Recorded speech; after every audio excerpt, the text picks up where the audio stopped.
Hello everyone. So I'll be taking corporate finance. Till now, what you have done in corporate finance?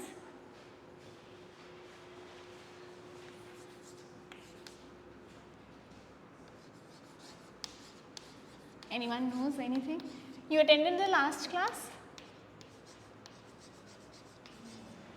Okay, so as far as I know, Amit sir had started the theories of capital structure, right? So what is capital structure? होता क्या है capital structure?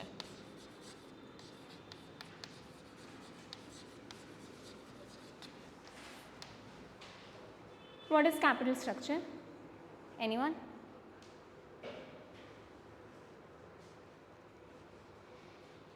Anyone knows what is capital? Any guesses? Management of capital of a firm. Okay. What else? तो investment decisions क्या होता है फिर? Investment decision तो आप लोगों ने पढ़ लिया है ना, जिसमें एनपीवी, आईआरआर, एमआईआर, पेबैक पीरियड, ये सब पढ़ा हुआ है. इन्वेस्टमेंट डिसीजन होता है कि हमें कहाँ पे इन्वेस्ट करना है अपने कैपिटल को.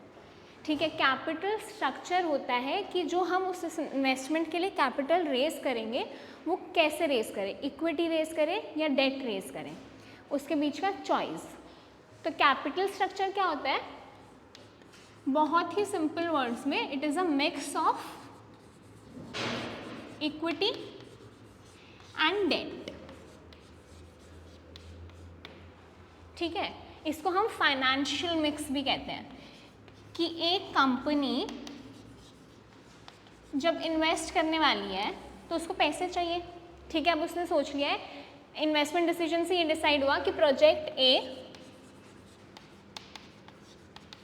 एंड बी में से किस में हम इन्वेस्ट करें, कौन सा ज़्यादा प्रॉफिटेबल है, ये इन्वेस्टमेंट डिसीजन में आ गया. सपोज हमने डिसाइड कर लिया कि project A is more profitable, हमें इसमें इन्वेस्ट करना है. तो अब हम इसके लिए कैपिटल कहाँ से लाएं? या पूरा ही शेयर होल्डर से लें, पूरा ही इक्विटी रखें, या कुछ लोन लें, डेट लें. डेट को हम क्या भी बोलते हैं? लेवरेज भी बोलते हैं. ठीक है. या पूरा ही लेवरेज ले, पूरा लेवरेज तो नहीं ले सकते, कुछ ना कुछ तो इक्विटी होगा ही.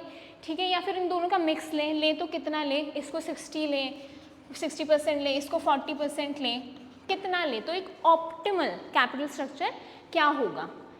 ठीक है. कैपिटल स्ट्रक्चर में हम ये डिसाइड करते हैं कि हम अपने कितना परसेंटेज ऑफ इक्विटी को डेट से रिप्लेस करें या नहीं करें. ठीक है. अच्छा, इक्विटी और डेट के अंदर फंडामेंटल डिफरेंस क्या होता है?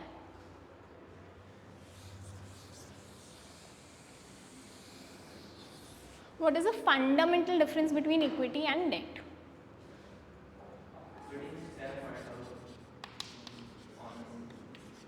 ओनरशिप होती है. हाँ, डेट में कोई ओनरशिप नहीं होती. अच्छा, आप लोगों ने लास्ट टाइम ये पढ़ा था ना कि cost of equity is more than cost of debt, है ना. तो ऐसा क्यों होता है? इसके दो मेन रीज़न होते हैं, दो फंडामेंटल रीज़न होते हैं. क्या, क्यों ऐसा होता है कि कॉस्ट ऑफ इक्विटी ज़्यादा होते हैं कॉस्ट ऑफ डेट से?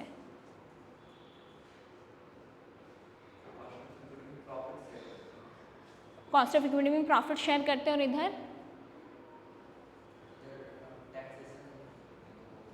बेनिफिट मिलता है, टैक्स बेनिफिट.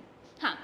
तो सबसे पहला रीज़न देखो ये होता है कि जो प्रॉफिट हम डिविडेंड देते हैं, इक्विटी पे हम लोग क्या देते हैं? डिविडेंड. डिविडेंड क्या होता है? Dividend is the appropriation of profits. Appropriation of profits. अब एप्रोप्रिएशन ऑफ प्रॉफिट्स का क्या मतलब हुआ कि अगर हमें प्रॉफिट होगा तो हम डिसाइड करेंगे कि इक्विटी होल्डर्स को पैसा डिविडेंड देना है या नहीं देना है. वेयर इज इंटरेस्ट जो हम देते हैं डेट के ऊपर, वो क्या है? एक ऑब्लिगेशन है. ठीक है. तो चाहे प्रॉफिट हो चाहे लॉस हो, इंटरेस्ट तो हमें देना ही देना है. तो एक इन्वेस्टर के पॉइंट ऑफ व्यू से सोचो, ये सेफ बेट है. चाहे प्रॉफिट करे कंपनी या लॉस करे, मुझे पता है कि मुझे 8% पे अगर उन्होंने लिया है मुझसे पैसा तो उनका ऑब्लिगेशन है मुझे 8% इंटरेस्ट देना. और इधर क्या है, अनसर्टेनिटी है कि अगर कंपनी को हुआ प्रॉफिट तो वो डिसाइड करेगी कि मुझे डिविडेंड दे कि नहीं दे या कितना दे, राइट। तो इधर क्या है, अनसर्टेनिटी। तो मैं किसके लिए ज़्यादा इंटरेस्ट मांगूंगी, किसके लिए मैं ज़्यादा पैसे मांगूंगी कि भाई अगर मैं तुम्हें 50,000 एज अ डेट दे रही हूँ तब मुझे ज़्यादा आप उस पर प्रॉफिट दो, या जब मैं 50,000 रुपये आपको डेट दे रही हूँ, इक्विटी दे रही हूँ तो ज़्यादा दो। इक्विटी वाले में क्योंकि वहाँ पे अनसर्टेनिटी ज़्यादा है, अनसर्टेनिटी ज़्यादा है मतलब कि रिस्क ज़्यादा है, ठीक है। तो इक्विटी में risk is more, therefore the cost of equity, that is the interest asked by the investor is high, ठीक है। वो लोग जो चाहते हैं इंटरेस्ट वो डेट से ज़्यादा चाहते हैं कि अगर यहाँ पे मुझे सेफली 8% मिल रहा था तो मैं सोचूंगी यार मैं इस कंपनी में लगा रही हूँ तो कम से कम मेरा रिटर्न 15% तो आ जाए, ठीक है। दूसरा मेन रीज़न क्या होता है, टैक्स डिडक्टिबिलिटी। इंटरेस्ट जो होता है डिविडेंड में इज टैक्स डिडक्टिबल। अब इससे कैसे फर्क पड़ता है, टैक्स डिडक्टिबल है का क्या मतलब हुआ,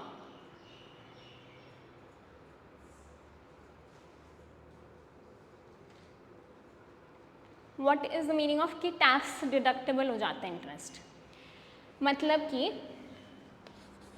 आपके पास EBIT है, earning before interest and tax, suppose कि 1 लाख रुपए है, ठीक है। अब आप जब टैक्स, ये इसका मतलब होता है कि जो आप टैक्सेबल इनकम जब निकालोगे ना गवर्नमेंट की, इस मुझे इनकम पे गवर्नमेंट को इतना टैक्स देना है, जो भी रेट है 50% है 40% है, तो आप इसको माइनस करके निकालोगे। आप जब भी टैक्स पेबल इनकम निकालना चाहते हो तो एज अ कॉरपोरेशन आप क्या चाहते हो कि मेरा जो टैक्सेबल इनकम है वो कम से कम हो, ठीक है, जिस इनकम पे मुझे कम से कम टैक्स देना पड़े, और ये उसमें से डिडक्ट हो जाता है, तो मतलब ये आपका टैक्सेबल इनकम जो है उसको कम कर देता है। इंटरेस्ट आपके टैक्सेबल इनकम को रिड्यूस कर देता है, ठीक है। तो आपको टैक्स इस पे आपका जो इनकम आएगा उस पर देना पड़ेगा, तो ये आपका टैक्सेबल इनकम कम हो जाएगा। वेयरएस जो डिविडेंड हम देते हैं वो नहीं माइनस होता, ठीक है। जैसे मैं अभी बताती हूँ आपको, 1 लाख का सपोज आपका प्रॉफिट हुआ, earning before interest and tax, ठीक है। आपके पास सपोज 50,000 का डेट था एट द रेट ऑफ 10%, ठीक है। 50,000 का डेट है एट द रेट ऑफ 10%, तो इसका इंटरेस्ट कितना हो गया, 10% 50,000 का कितना होता है 5,000, तो आप क्या करेंगे, लेस इंटरेस्ट। 5,000 आपने माइनस किया, अब आपका क्या आ गया, प्रॉफिट बिफोर टैक्स।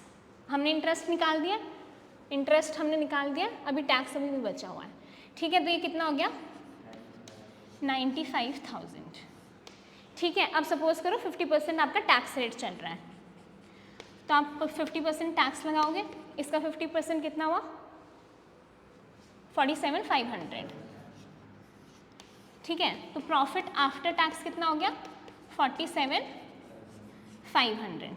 अब ये वो इनकम है जो मैं अपने शेयर होल्डर्स को दे सकती हूँ, ठीक है। इंटरेस्ट ये हो गया, तो अब हम क्या निकालेंगे, सपोज करो हमारे पास 100 शेयर्स हैं, वी हैव 100 शेयर्स हैं, तो अर्निंग पर शेयर मतलब एक शेयर होल्डर के लिए कितना पैसा हुआ, इसमें एक शेयर होल्डर के लिए एक शेयर के ऊपर कितना पैसा हुआ, ये हमारे पास टोटल अमाउंट है। तो अर्निंग पर शेयर क्या होगा, इसको 100 से डिवाइड कर देंगे, ठीक है। 475 इज द अमाउंट जो एक शेयर होल्डर के लिए अवेलेबल है, ठीक है। तो अब इससे हमारा क्या हुआ, ये टैक्स डिडक्टेबल था तो हमारा जो टैक्सेबल इनकम है वो कम हो गया, ठीक है, और हमारे जो शेयर होल्डर्स के लिए ज़्यादा पैसा बच गया। अगर इधर ही नहीं होता सपोज आपका टैक्स डिडक्टेबल, ठीक है, पूरा का पूरा 50,000 आपके पास 100 शेयर थे ना यहाँ पे, और आपका जो है ये पूरा का पूरा उनको जाता, टैक्स डिडक्ट नहीं होता, तो आपका इनकम क्या हो जाता, बढ़ जाता, आपका टैक्स रेट भी बढ़ जाता। अब जैसे दोनों को कंपेयर करना हो आपको,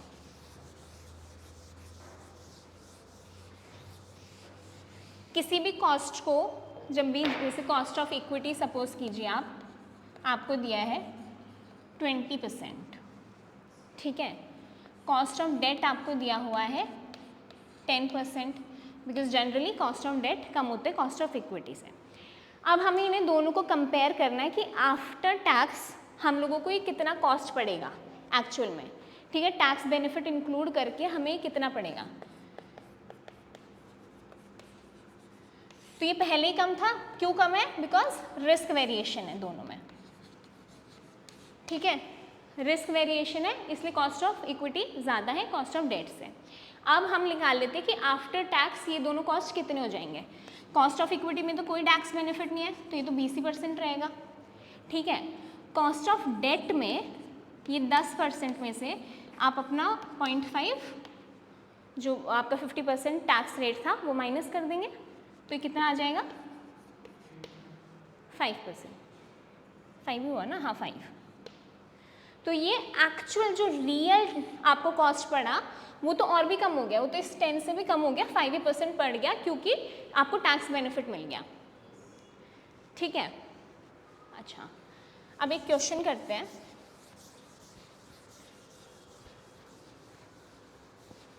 ठीक है, जिससे आपको ज़्यादा क्लैरिटी आएगी। अच्छा, ऐसा हमेशा ही नहीं होगा कि आप डेट इंक्रीज करते जाएंगे और आपका जो है अर्निंग पर शेयर बढ़ता जाएगा, ऐसा हमेशा होगा, कब नहीं होगा, तो कब नहीं होगा। अच्छा, तो आप एक क्वेश्चन नोट करो, ठीक है। दो कंपनीज हैं, company A and company B. There are two companies, company A and company B, both have EBIT, earning before interest and tax, as rupees 1 lakh, ठीक है। कैपिटल स्ट्रक्चर मतलब टोटल उनका कैपिटल जो लगा हुआ है वो कितना है, दोनों का 10 लाख है। अब दोनों में डिफरेंस क्या है, कंपनी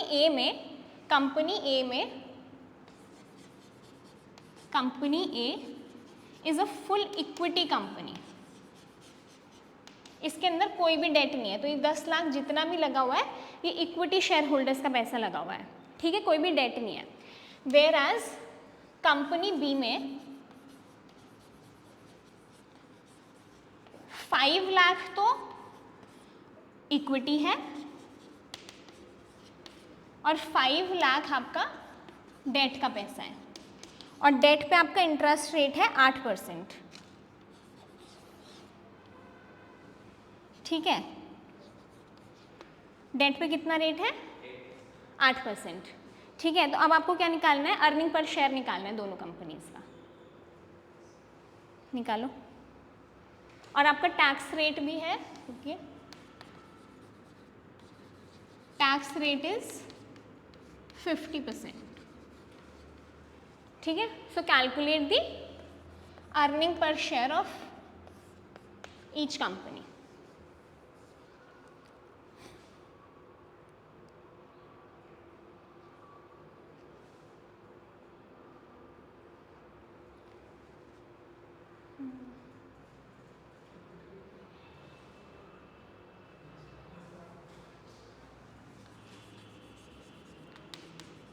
इक्विटी शेयर का वैल्यू कितना है और हर एक शेयर 10 रुपये का है, ठीक है।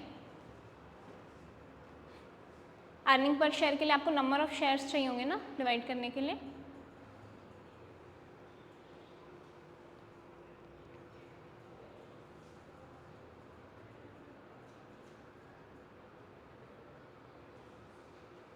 किसी का निकला, कहाँ तक निकला,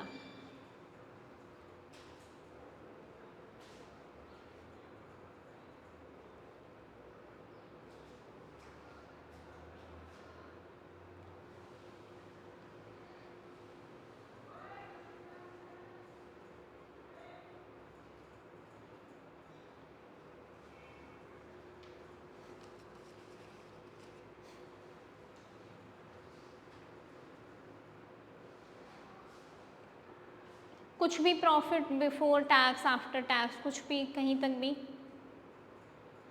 अच्छा, आप लोगों ने शुरू कहाँ से किया? कंपनी ए को ले लेते हैं, कहाँ से आपने कैलकुलेशन शुरू किया? Okay, EBIT is 1 lakh.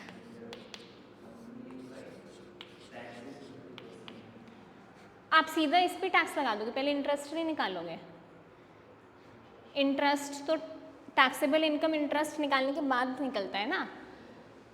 Taxable income में से इंटरेस्ट माइनस होता है, ये तो अभी हमने पढ़ा कि टैक्स डिडक्टिबिलिटी का यही तो मतलब है कि आप इंटरेस्ट निकाल देते हैं इस इनकम में से और फिर टैक्स कैलकुलेट करते हैं।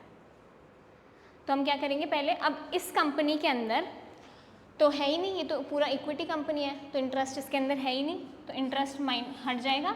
अब ये क्या आ जाएगा आपका? प्रॉफिट बिफोर टैक्स यही है, ₹1 लाख।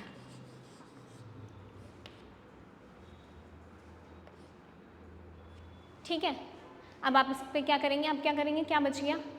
टैक्स बच गया। तो टैक्स आप लगाएंगे कितने रेट पर? 50% पर। 50% इसका कितना हुआ? 50,000। तो प्रॉफिट आफ्टर टैक्स कितना आ गया? 50,000। अब ये वो इनकम है जो हमारे शेयर होल्डर्स के लिए अवेलेबल है। अब इसको हम as a dividend, as a कुछ भी दे सकते हैं, एज अ डिविडेंड हम उन्हें बांट सकते हैं। तो अर्निंग पर शेयर का क्या फॉर्मूला होता है?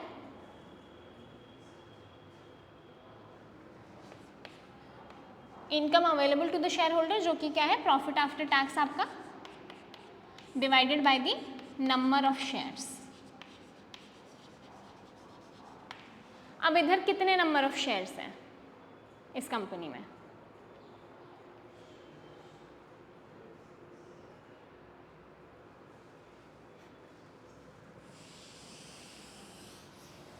इस कंपनी में कितने नंबर? 10,000। 10,000 कैसे हुआ? हाँ, 1 लाख की इक्विटी है, 10 लाख की इक्विटी है। हाँ, नंबर ऑफ शेयर्स कितने हुए आपके? कैपिटल जितना भी है आपका, equity capital divided by the पर शेयर वैल्यू। ठीक है,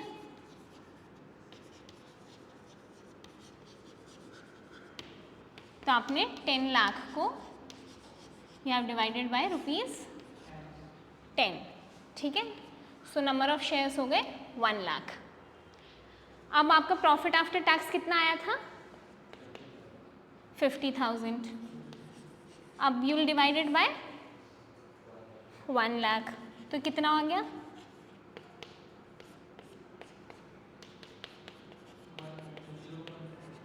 0.5 is the earning per share of which company? A, जो कि फुल इक्विटी कंपनी है जिसमें कुछ भी डेट नहीं लगा हुआ। ठीक है, तो इसका अर्निंग पर शेयर कितना है? 0.5।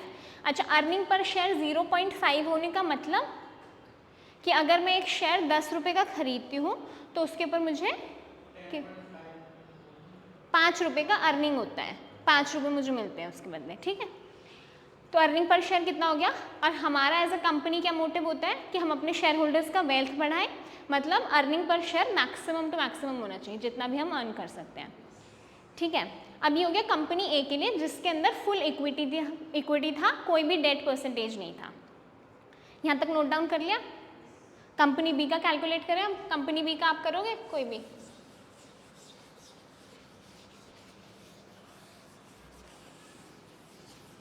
जैसे स्टेप बाय स्टेप हमने कैलकुलेट किया है उसके लिए ऐसे ही स्टेप बाय स्टेप इसके लिए करना है। बिल्कुल सिंपल है, सारे स्टेप्स एकदम सेम है।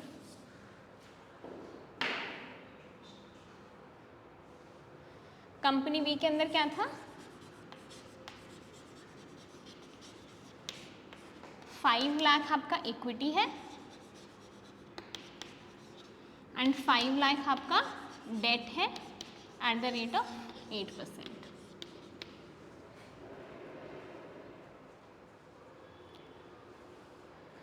ठीक है, शुरू करें?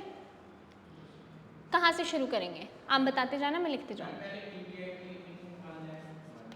EBIT है आपका ₹1,00,000, इंटरेस्ट माइनस करेंगे 8% रेट पे, कितना आएगा 40,000।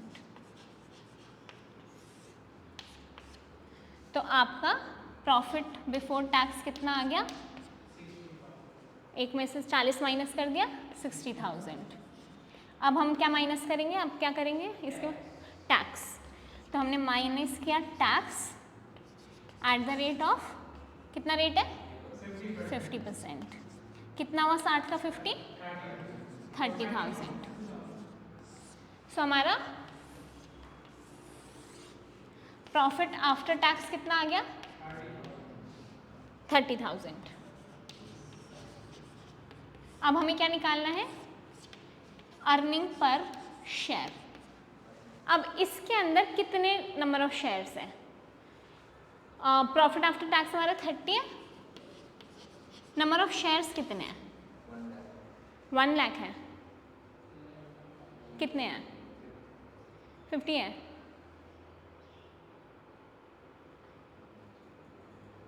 $1,00,000 है, 50,000 है, कितने हैं 50,000 है, कैसे, हाँ 5 लाख डिवाइडेड बाई 10, क्योंकि इसके अंदर इक्विटी 5 ही लाख है, 10 लाख नहीं है, ठीक है। तो आपने 50,000 से डिवाइड कर दिया, तो ये आपका आ गया 0.6। और कंपनी ए में अर्निंग पर शेयर कितना था 0.5, तो किसका अर्निंग पर शेयर ज़्यादा है, कंपनी बी का। ये क्यों हुआ, क्या डिफरेंस था दोनों कंपनीज में कैपिटल स्ट्रक्चर में, उसके अंदर डेट नहीं था, इसके अंदर डेट था, ठीक है। अब इसको ना एक नाम दिया जाता है, इसको इसके लिए एक वर्ड यूज़ किया जाता है जो कि होता है ट्रेडिंग ऑन इक्विटी। अच्छा, इसका कॉन्सेप्ट मैं अभी तुम्हें एक क्वेश्चन करने के बाद, एक और क्वेश्चन करने के बाद तब समझाती हूँ। सब कुछ सेम है, दोनों कंपनीज का डेटा बिल्कुल सेम है, सिर्फ और सिर्फ एक चीज़ चेंज हो गया, that is earning before interest and tax अब ना 75,000 हो गया है 1,00,000 की जगह। अब दोनों का अर्निंग पर शेयर कैलकुलेट करो, ए का भी और बी का भी।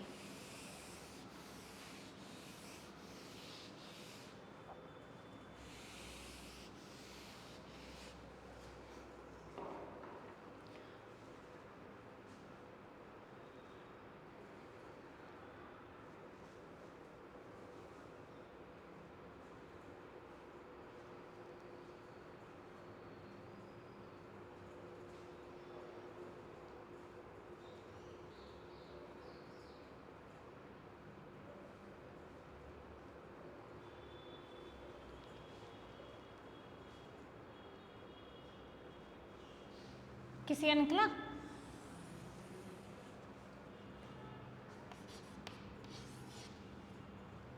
दोनों का साइड बाय साइड कर ले। ये information you have noted down right, so can I just rub it of.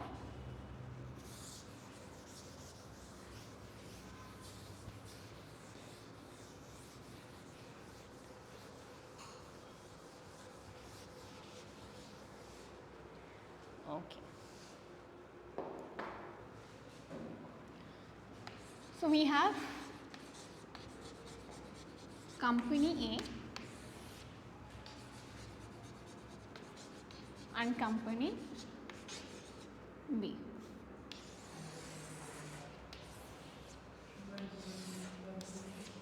चलो कहाँ से शुरू करेंगे, सबसे पहले हमने लिखा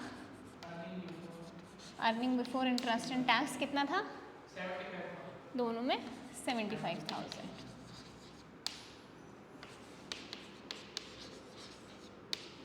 ठीक है, अब क्या करेंगे, कि दोनों के साथ साथ करते जाते हैं, ठीक है। आप इंटरेस्ट सब्ट्रैक्ट करेंगे, इधर कुछ है नहीं, so we leave it blank. Company B में कितना, how much interest we have to pay, 8% on How much debt did they raise? On 5 lakh. So which will be 40,000.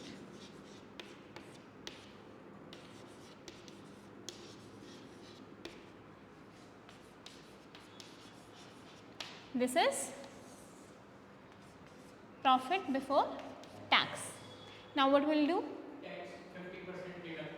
We'll deduct tax at the rate of 50%. How much? 37,500. Here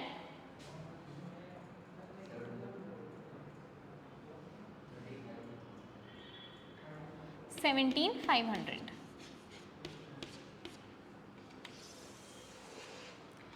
So now we have profit after tax 37,500 and 17,500. Now we have to calculate the earning per share. What we'll do for that? We'll divide 37, that is profit after tax, by the number of shares, that is in this case company A how many? 1 lakh. Here we'll divide 70,500 by how much? 50,000. So what will be the amount? Here 0.375 you have calculated. 0.375 and here 0.35. Which one is greater, 0.375 or 0.35? 375. अब तो उल्टा हो गया, but the company which hasn't took dividend on is earning per share is greater than the one that had the debt in their capital mix structure में. So what is the reason? ऐसा क्यों हुआ?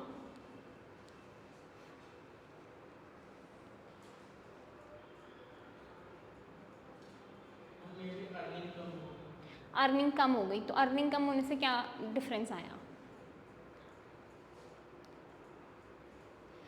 Trading on equity says, अच्छा आप इन दोनों companies का return निकाल सकते हो कि इन्होंने कितना पैसा लगा के कितना कमाया, तो इनका रेट ऑफ रिटर्न कितना था? ये क्या है, इनका अर्निंग है ना 75, पहले इनका अर्निंग कितना था 1 लाख, लगाया इन्होंने कितना था 10 लाख, दोनों ने 10 लगा रखा है, सिर्फ स्ट्रक्चर में चेंज है, किसी ने डेट लेके लगाया किसी ने इक्विटी। तो पहले जब ये लोग 1 लाख कमा रहे थे तो इनका रेट ऑफ रिटर्न कितना था?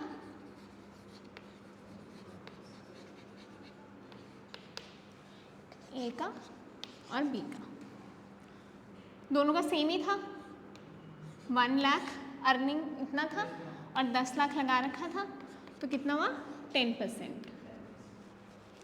ठीक है, और डेट पे हम interest, how much interest we were paying? Percentage of interest on debt 8%। अब rate of return, how much rate of return they are earning now? 75,000 divided by 1 lakh, 10 lakh, how much this will be?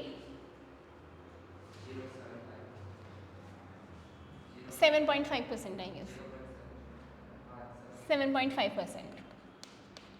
And even now how much is the interest on debt? 8%. So can you notice the difference? Here the rate of return that is company earning by investing this debt is greater than the interest that it is paying. ठीक है, तो मेरा जो cost मुझे पड़ रहा है 8% मुझे देना पड़ रहा है और मैं 10% कमा रही हूँ, तो इसलिए मुझे डेट उठाने से फ़ायदा है। इन दिस केस मैं रिटर्न तो 7.5% कमा रही हूँ पैसा लगाने के बाद, पर उस पैसे का कॉस्ट कितना है 8%, तो इसलिए जब मैं यहाँ पे डेट यूज़ करूँगी तो मेरा अर्निंग पर शेयर कम हो जाएगा, because the rate of return is less than the cost of debt itself.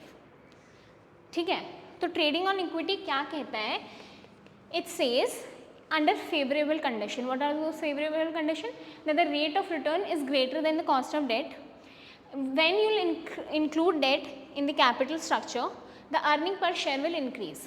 ठीक है, तो आप जैसे जैसे डेट इंट्रोड्यूस करते जाओगे, इंक्लूड करते जाओगे, अर्निंग पर शेयर बढ़ता जाएगा। Only and only when, condition क्या है?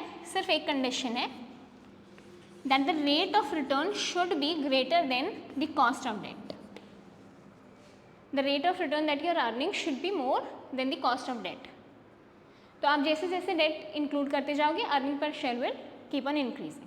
That is what we say is known as trading on equity. ठीक है, यहाँ तक सब कुछ क्लियर है सबको? ठीक है, तो एक और क्वेश्चन करें. अच्छा, अब इसी के ऊपर तुम लोग सीधा देखते ही बता सकते हो कि किस फर्म को डेट लेना चाहिए और किस फर्म को डेट नहीं लेना चाहिए.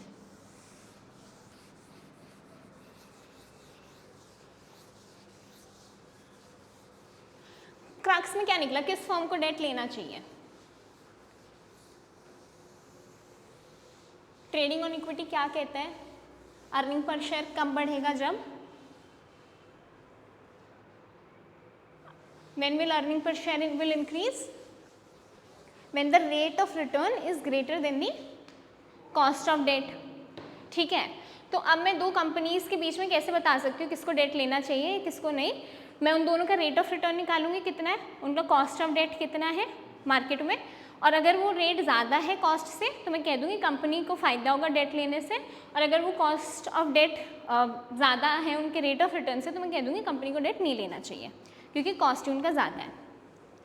तो जैसे कि ये करते हैं, मैं तुम्हें एक क्वेश्चन देती हूँ. फर्म ए है एंड बी है, इसका EBITDA है 2 लाख और इसका है 50,000.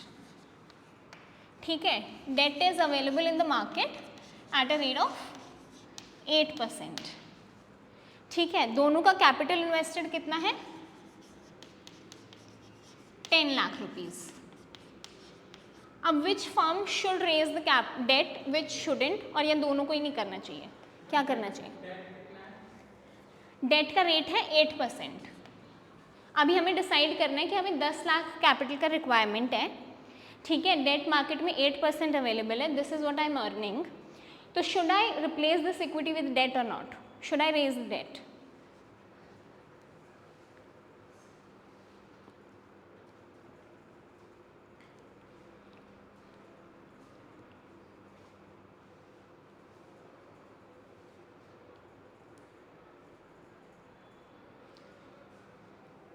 Anyone?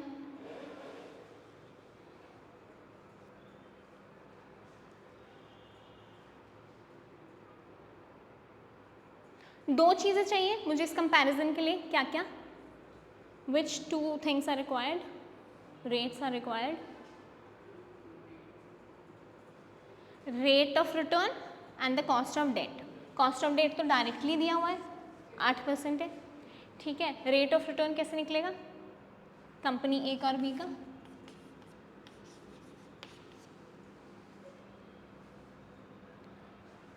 कैसे निकलेगा रेट ऑफ रिटर्न? जो भी उनका अर्निंग है that is EBITDA divided by capital जितना उन्होंने लगाया. ठीक है, तो इस केस में, इनके केस में, ए के केस में कितना है earning before interest and tax? कितना है? 2 lakh rupees. Capital is 10 lakh. So how much is the rate of return? 20%. In this case, earning before interest and taxes, how much? B is earning how much? 50,000 divided by the capital, which is 10 lakh. How much will this be? 5%. Now, in this case, 20% is more than 8%. So, the rate of return is more than 8%, the cost of debt. So, this company should raise debt. In this case, this is less than the cost of debt. The rate of return that the company is earning by investing 10 lakh rupees is less than what will it will cost them if they raise the debt. So, in this case, they will not be advised to raise any debt. First they need to become more efficient, earn more, and then they can, only and only when they can cover this interest amount, then they should go for debt. Then only the earning per share will increase, right? Now I will give you one question and you people will solve it. The same question, that which firm should raise the debt and which firm shouldn't raise the debt, right?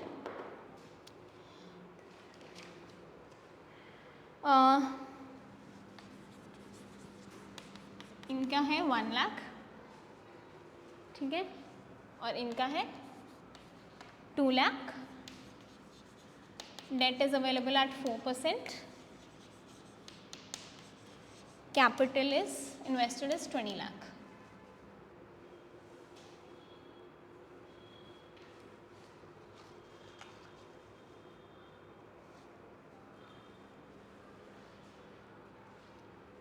Now tell me,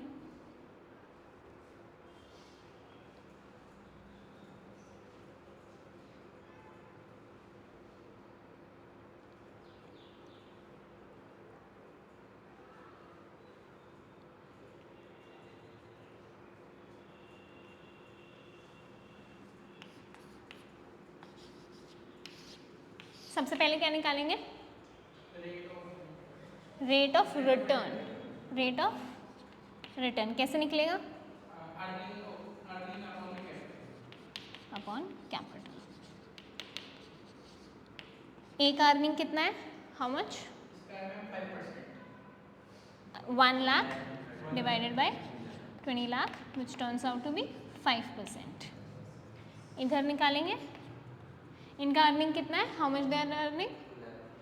2 lakh divided by 20 lakh which will be 10%. Now in both of their cases the cost of debt, which is 4%, is less than the rate of return that they are earning. So both will be advised to raise the debt as it will increase their earning per share. Both will be benefited by raising the debt from the market. Is it clear?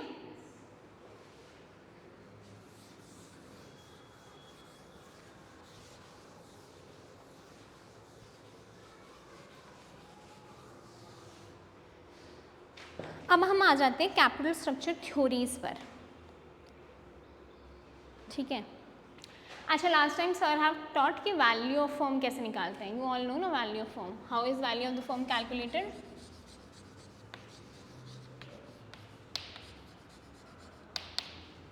How is the value of firm calculated? He has taught you this. What is the formula? आपको ये वाले question solve करने हैं theories of capital structure के, then you should know this formula by heart. Value of firm निकलता है आपका earning before interest and tax divided by the overall cost of capital. Overall cost of capital क्या होता है आपका? Weighted average cost of capital, ठीक है. Value of firm को हम कैसे भी लिख सकते हैं. कंपनी दो चीज़ों का बना हुआ है capital structure, equity and date.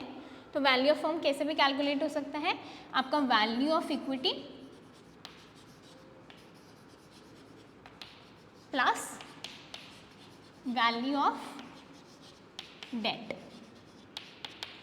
So हम वैल्यू ऑफ फर्म को रिप्रेजेंट करेंगे. Notations I am telling you will be V for the value of firm. Value of equity will be S and the value of debt will be B, ठीक है. अच्छा, अब एक बात बताओ, ये किस पर डिपेंड करता है? Earning before interest and tax is dependent on what kind of decisions? Investment decision, financing, dividend, 3 तरह के डिसीजन होते हैं ना. कौन से डिसीजन पे, किस डिसीजन का इस पे इफेक्ट आता है? इन्वेस्टमेंट डिसीजंस का.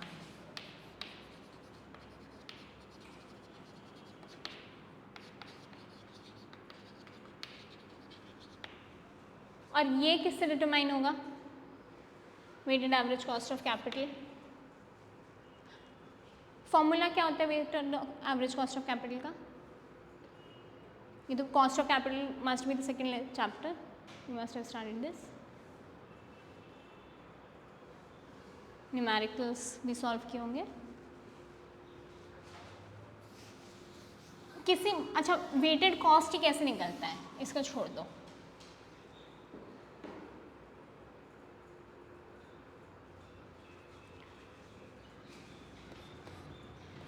दो चीज़ें यूज़ करें तो cost of equity into the amount of equity divided by the value of the firm, right. कैसे वेट कैसे निकालते हैं किसी भी चीज़ का कि टोटल में कितना वो यूज़ हो रहा है, ठीक है। Plus cost of debt into the value of debt divided by the value of a firm, ये होता है, ठीक है। तो इसमें हमें क्या डिसाइड करना है, cost of equity and debt तो है ही जो भी मार्केट में चल रहा है, उसके अलावा ये वेट्स हम डिसाइड करेंगे। ये वेट है ना कि हमने कितना परसेंटेज, 100 अगर है हमारा वैल्यू फर्म का तो हमने उसमें से 40 तो शेयर यूज़ कर रखा है एंड 60 बॉन्ड यूज़ कर रखा है, ठीक है। तो वेट विल डिसाइड, तो यही होता है कैपिटल स्ट्रक्चर कि कितना कितना दोनों को यूज़ करें, ठीक है। तो ये वाला डिसीजन किस पे डिपेंड करता है, कैपिटल स्ट्रक्चर डिसीजंस पे।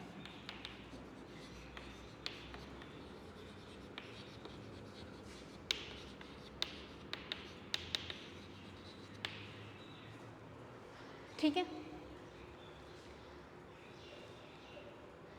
अब जब हम थ्योरीज पढ़ते हैं तो कुछ पहले बेसिक अजम्पशंस होते हैं। अच्छा, हम थ्योरीज के अंदर ना दो सेट ऑफ स्कूल हैं, स्कूल ऑफ थॉट्स हैं। एक कहते हैं कि कैपिटल स्ट्रक्चर से वैल्यू ऑफ फर्म पे कोई फ़र्क नहीं पड़ता, इट्स इररेलेवेंट। मैं एज ए इन्वेस्टर देखूंगी कि कंपनी कितना फ्यूचर में अर्न करेगी, ठीक है, over the years, and I am not worried कि चाहे वो कैपिटल से, उसे इक्विटी से उठा रही है या डेट से उठा रही है, ठीक है। तो एक स्कूल ऑफ थॉट तो ये कहता है कि the capital structure is irrelevant for calculating the value of the firm, it will not affect the value of the firm whether you are raising it through equity और debt. दूसरा school of thought कहता है कि it is dependent on the amount of equity and debt that you are using, ठीक है। दोनों 4 theory होती हैं, हम 4 थ्योरी पढ़ेंगे, वो अपने अपने आर्ग्यूमेंट्स देते हैं। सो विल स्टडी कि वो क्या आर्ग्यूमेंट्स देते हैं अपने फेवर में। उससे पहले you need to know the few assumptions जो कि कॉमन है सारी थ्योरीज में, and then they have some peculiar assumptions which are just for that particular theory, used for that particular theory, okay. तो कॉमन अजम्पशंस क्या क्या होती हैं इसके अंदर, ठीक है। सबसे पहले तो होता है, और हर एक अजम्पशन का एक रीज़न होता है, हम अजम्पशंस क्यों लेते हैं, इको में भी you must have studied, we take a lot of assumptions, क्यों लेते हैं अजम्पशंस,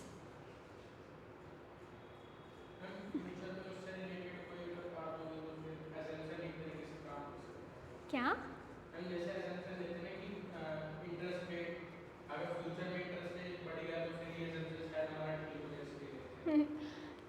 हम इसलिए लेते हैं अपने अंडरस्टैंडिंग को क्लियर करने के लिए। अब कोई भी एक चीज़ होती है that is affected by multiple of factors, ठीक है। अब इसके अंदर कॉस्ट ऑन डेट और इक्विटी के अंदर बहुत मल्टीपल फैक्टर्स होते हैं, ठीक है। मैं डेट रेस करूँ या इक्विटी रेस करूँ, इसके अंदर आप देखोगे कि मेरा कितना कंट्रोल जा रहा है, कितना मुझे फ्लेक्सिबिलिटी मिलेगा, बहुत सारे फैक्टर्स होते हैं। हम अजम्पशंस इसलिए लेते हैं क्योंकि हम इन थ्योरीज़ के अंदर ये पढ़ना चाहते हैं कि वैल्यू ऑफ फर्म पे सिर्फ और सिर्फ कैपिटल स्ट्रक्चर में चेंज आने की वजह से क्या चेंज आया, बाकी सारे फैक्टर्स को कांस्टेंट रख के सिर्फ और सिर्फ मैं डेट यूज़ कर लेती इक्विटी की जगह, तो क्या वैल्यू ऑफ फर्म पे कोई चेंज आता। अल्टीमेटली मैं इस वाले में ये पढ़ना चाह रही हूँ कि कैपिटल स्ट्रक्चर का क्या रेलेवेंस है वैल्यू ऑफ फर्म पे, ठीक है। तो इसलिए हम बाकी सारी चीज़ों को कांस्टेंट मानते हैं ताकि सिर्फ हम उसका अफेक्ट उस पर देख सकें, क्योंकि वैल्यू ऑफ द फर्म तो और चीज़ों से भी अफेक्ट हो सकता है ना, EBIT से भी अफेक्ट हो सकता है। हाँ, मेरे पास नहीं है।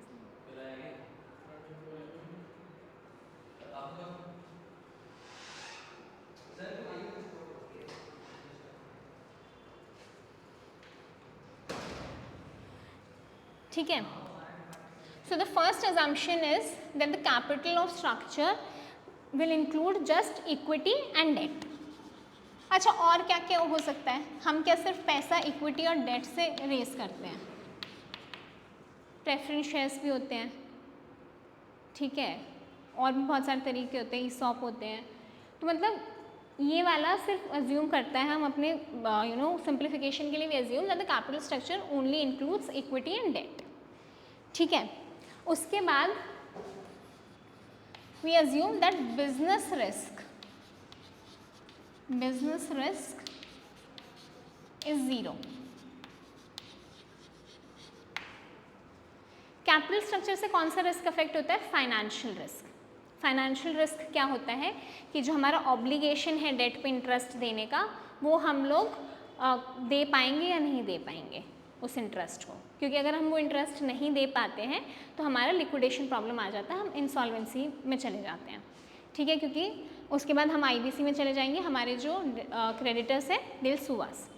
ठीक है, तो वो फाइनेंशियल रिस्क को अफेक्ट करता है, इसलिए हम सिर्फ उस रिस्क को पढ़ने के लिए वी अज्यूम कि बिजनेस रिस्क और जो भी फैक्टर्स हैं, मैनेजमेंट के हैं, एक्सटर्नल फैक्टर्स हैं, कोई भी और फैक्टर है दैट इज ज़ीरो, वो अभी यहाँ पे अफेक्ट नहीं करेगा।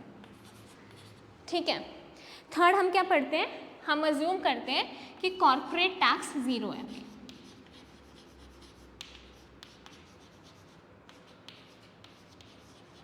जब टैक्स आ जाता है तो डेट वैसे भी मोर अल्यूरिंग हो जाता है। ठीक है, वो ज़्यादा बेनिफिशियल हो जाता है, तो हम क्या चाहते हैं कि उसको हटा के पहले हम ये देख लें कि डेट वैसे भी बेनिफिशियल है या नहीं है। ठीक है, तो हम कॉर्पोरेट टैक्स को अज्यूम करते हैं अभी के लिए ज़ीरो। ठीक है, उसके बाद we assume that we are paying 100% profits as dividend, तो पे आउट रेशियो हमारा 1 है। ठीक है, वी आर डिस्ट्रीब्यूटिंग 100% डिविडेंड। ठीक है, जितना हमें प्रॉफिट होता है हम कुछ रिटेन नहीं करते, कोई रिटेन्ड अर्निंग्स नहीं है, we distribute it amongst our share holders. ठीक है, फिफ्थ अजम्पशन क्या है? EBIT इज कांस्टेंट, क्योंकि हमने क्या देखा, value of the firm can be affected by EBIT as well, and हमें क्या जानना है? सिर्फ कैपिटल स्ट्रक्चर का क्या अफेक्ट होगा, तो इसलिए हम इसको कांस्टेंट मान लेते हैं। ठीक है, उसके बाद कॉस्ट ऑफ इक्विटी तो ज़्यादा है ही कॉस्ट ऑफ डेट से, and our investors are rational.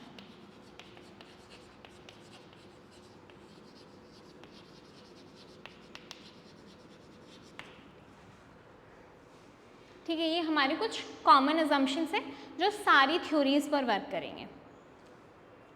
उसके बाद कुछ additional assumptions will apply to particular theories.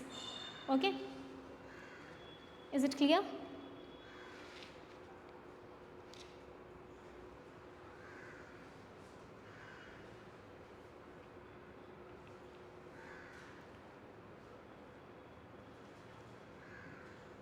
Should I erase it? Cost of equity is more than cost of debt.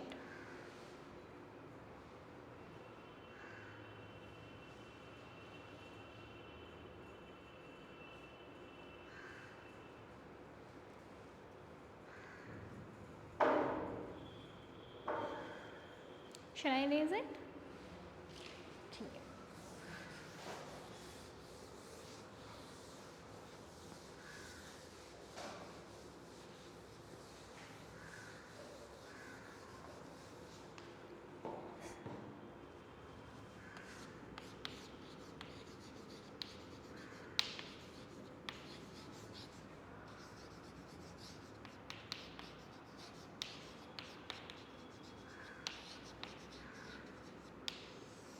We practice numericals also, इसमें से numerical भी आ सकता है। ठीक है, it's very easy lesson. Okay, देखो मेजरली अगर आप एक स्ट्रक्चर में डिवाइड करोगे तो there are 2 schools of thought, as I told you that capital structure एक कहता है कैपिटल स्ट्रक्चर इज irrelevant। ठीक है, one says that capital structure is relevant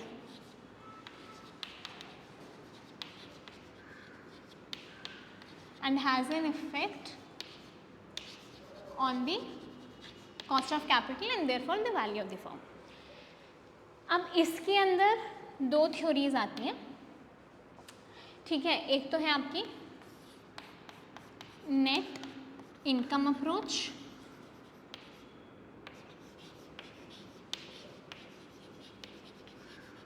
and the second one is traditional approach.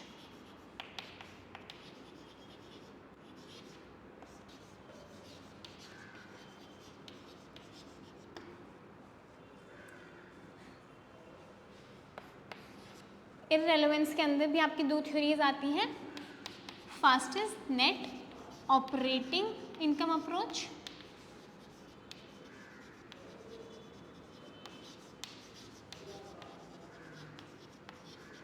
and the second one is MM approach.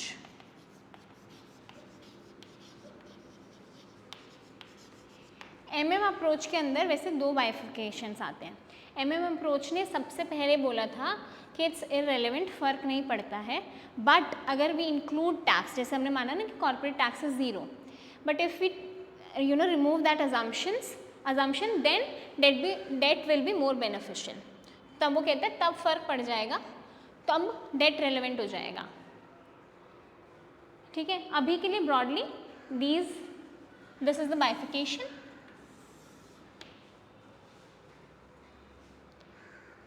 तो हम ये will broadly study these 4 approaches. Okay, will start with net income approach.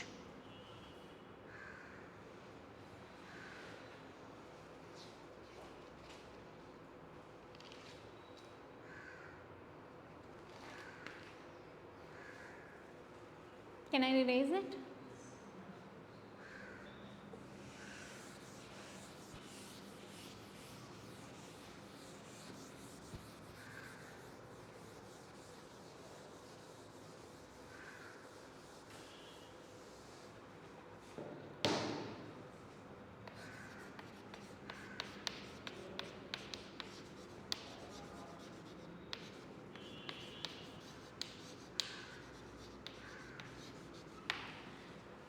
Net income approach एक additional assumption इसके अंदर आती है apart from the common assumptions, which is it assumes that the cost of debt and the cost of equity remains constant. क्या assume करता है कि cost of debt और कॉस्ट ऑफ इक्विटी चेंज नहीं होता, चाहे हम इक्विटी उठाएं या डेट उठाएं, it remain constant through out. ठीक है, अब ये प्रोपोगेट क्या करता है, क्या पोस्टुलेट करता है, क्या आर्गुमेंट देता है? तो नेट इनकम अप्रोच कहता है कि since the cost of debt is less than the cost of equity, so as and when you will keep on increasing the debt, your weighted average cost of capital will keep on reducing, because I am increasing the weight of cost of debt, and which is a cheaper source of finance, then the overall cost of capital, that is the weighted average cost of capital, will keep on reducing. Therefore we should raise as much debt as possible. ठीक है, अब इसको एक diagrammatic presentation से कैसे हम present करते हैं, आपके क्वेश्चन पेपर में आते हैं तो आपको डायग्राम बनाना बहुत ज़रूरी है, अजम्पशंस लिखना बहुत ज़रूरी है, एक्सप्लेनेशन देना बहुत ज़रूरी है, और अगर उस पर कोई लिमिटेशंस है then you have to state the limitations. ठीक है, इधर भी right degree of leverage. Leverage क्या है, व्हाट इज लेवरेज? डेट. तो यहाँ पे क्या आता है, डेट इक्विटी का रेशियो. ठीक है, debt is represented by B and equity by S. So the ratio of debt and equity, कि हम कितना डेट इंक्रीज करते जा रहे हैं. इस साइड ये मेजर करेंगे, इस साइड कॉस्ट ऑफ कैपिटल, कि कॉस्ट ऑफ कैपिटल में क्या चेंज आ रहा है. ठीक है, अगर कॉस्ट ऑफ कैपिटल कम होता जाता है तो value of the firm will increase. Optimal capital structure क्या होता है, या तो आपको कॉस्ट बहुत कम हो या उस पर रिटर्न बहुत ज़्यादा मिल रहा हो. ठीक है, तो कॉस्ट ऑफ कैपिटल इस साइड मेजर करते हैं हम लोग परसेंटेज में. ठीक है, अब इसके बाद ये क्या कहता है, अब देखो will make the diagram. Cost of debt and cost of equity are constant, और कॉस्ट ऑफ डेट और इक्विटी में अच्छा एक कांस्टेंट लाइन कैसे बनती है ग्राफ के ऊपर, कुछ भी चीज़ कांस्टेंट है, how you represented on the graph? Parallel to X axis, very good. तो दोनों कांस्टेंट है तो दो लाइन ऐसी होंगी which will be parallel to X axis. अब इसमें से नीचे वाली कौन सी होगी, ऊपर वाली कौन सी होगी?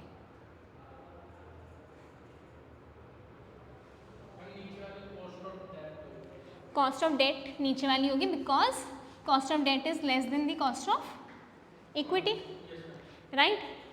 अब सिंस हम वेटेज बढ़ाते जा रहे हैं and cost of debt is a cheaper source, तो ओवरऑल कॉस्ट ऑफ कैपिटल को क्या होगा, यहाँ से शुरू होगा। अगर हमारा 100% इक्विटी होता तो हमारा अगर 100% इक्विटी होता तो हमारा ओवरऑल कॉस्ट ऑफ कैपिटल हमारे कॉस्ट ऑफ इक्विटी के इक्वल होता, राइट, क्योंकि इसका ही 100% वेटेज होता। अब जैसे जैसे इंक्रीज करते जाएंगे क्या होता जाएगा? नेट इनकम अप्रोच क्या कह रहा है कि चीपर सोर्स ऑफ फाइनेंस है, you will increase the weight, then the cost of capital will keep on reducing, right. So it will keep on reducing ऐसे। This is your overall cost. ये क्या है? Overall cost of capital which is weighted average cost of capital, ठीक है। अब इसका drawback क्या हो सकता है? क्या लगता है आप लोगों को कि इसमें क्या लिमिटेशन है, क्या कमी है इस अप्रोच में? बिल्कुल ठीक तो कह रहे हैं, cost of debt cost of equity से कम होता है तो हम चीपर सोर्स ऑफ फाइनेंस को will replace with the expensive source and हमारा कॉस्ट ऑफ कैपिटल कम होता जाएगा, ओवरऑल कॉस्ट ऑफ कैपिटल। तो इसमें कमी क्या है?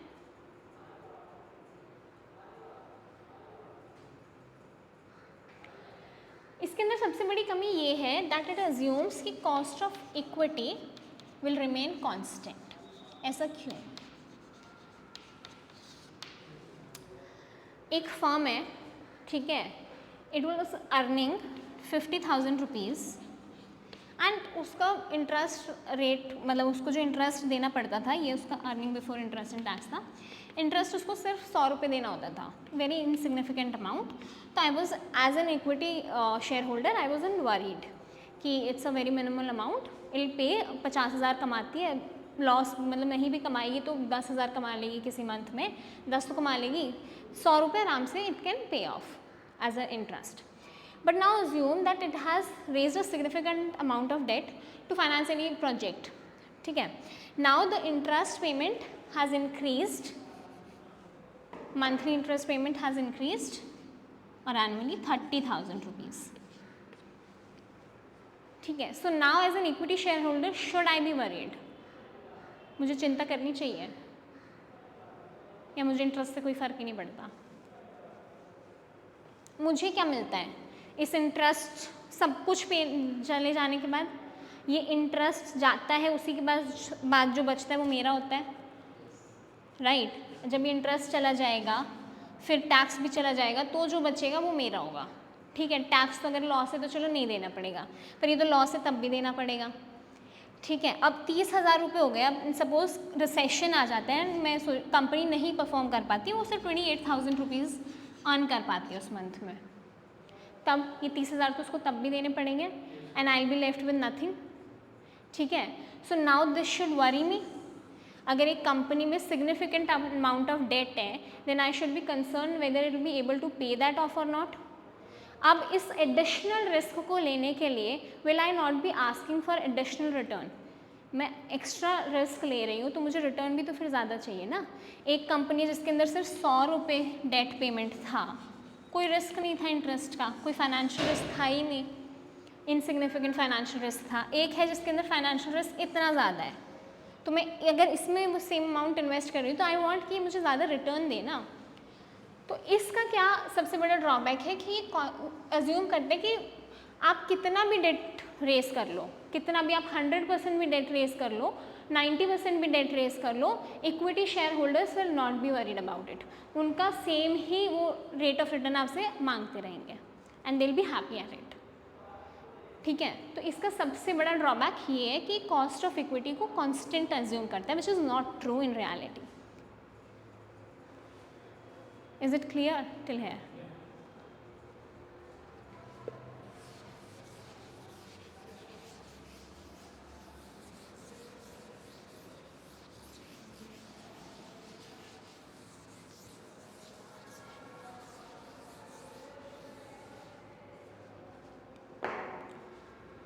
Now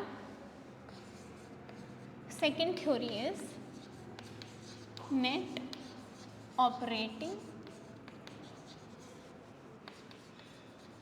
income approach, under which school of thought this falls. relevant theories के अंदर था या irrelevant? irrelevant के अंदर. very good. ठीक है, अब इसकी additional assumptions क्या है?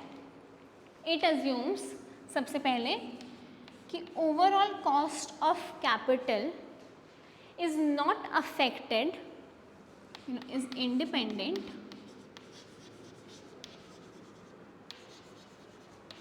of cost of equity and cost of debt. ये कहता है कि ओवरऑल कॉस्ट ऑफ कैपिटल जो है वो इक्विटी और डेट से उस पर फ़र्क नहीं आता. ठीक है, सबसे पहला इसका अजम्पशन है एक value of the firm is derived by कि how much cash flow it will generate in the future. उसमें इक्विटी का क्या पोर्शन है एंड डेट का क्या पोर्शन है, इट डजेंट मैटर. ठीक है, तो सबसे पहला अजम्पशन इसका ये रहता है. उसके बाद it assumes that the cost of overall cost of capital is constant. अब इसके लिए ये आर्ग्यूमेंट देता है. ठीक है, ये क्या कहता है, इसका आर्ग्यूमेंट क्या है कि जब हम कॉस्ट ऑफ डेट बढ़ाते रहते हैं तो वो एक चीपर सोर्स ऑफ फाइनेंस तो है, तो हमारा weighted average cost of capital कम हो जाना चाहिए. ठीक है, लेकिन हमारा अब जो इक्विटी शेयर होल्डर है वो हमसे ज़्यादा रिटर्न मांगेगा बिकॉज हमारा फाइनेंशियल रिस्क बढ़ गया है. तो जो इधर से हमें गेन हुआ because of the cheaper source of finance वो इससे ऑफसेट हो जाएगा, क्योंकि अब ये ज़्यादा हमसे रिटर्न मांग रहा है, तो ये जहाँ जितना फ़ायदा हमें यहाँ हुआ वो इससे ऑफसेट हो जाएगा, तो हमारा cost of overall capital, cost of capital will remain the same. ठीक है, इन पे दोनों पे हम क्वेश्चंस भी करेंगे. तो इसका डायग्राम कैसे बनता है,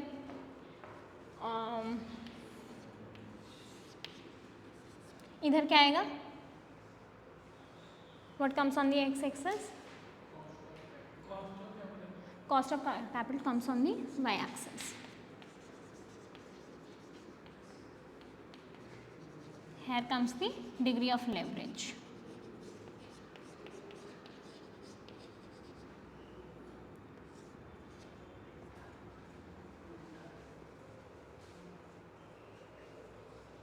ठीक है,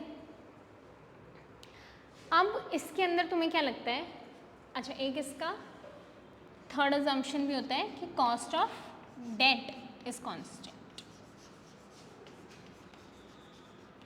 तो अब इसके अंदर कौन सी दो चीज़ें कांस्टेंट बता रही है,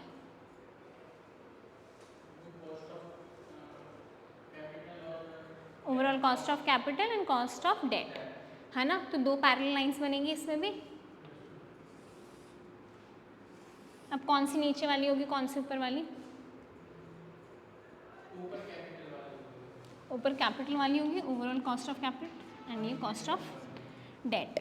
अब ये क्या कहता है कि कॉस्ट ऑफ इक्विटी, आप जैसे जैसे अब इधर हम क्या कर रहे हैं, डेट बढ़ाते जा रहे हैं. दिस लाइन शोज कि along this X axis the level of debt is increasing, so debt equity ratio is increasing. तो ये क्या कहते हैं कि जब debt of the debt equity ratio keeps on increasing, the amount of debt keeps on increasing, then the cost of equity keeps on rising, क्योंकि वो financial risk की वजह से now they demand more interest.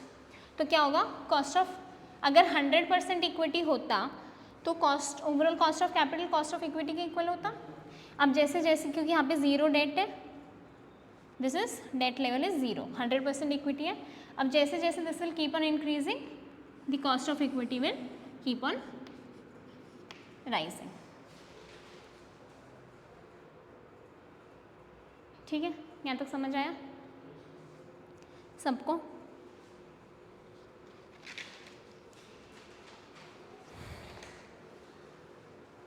अब इसके ऊपर एक question करें.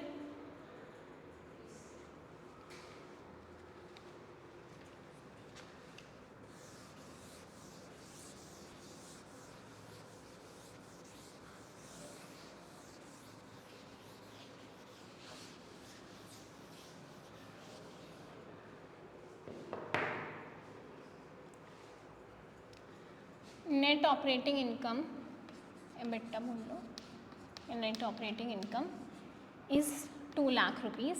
देयर इज़ कंपनी ए जिसका there is 2 lakh rupees. Debt is at the rate of 10%, 6 lakh.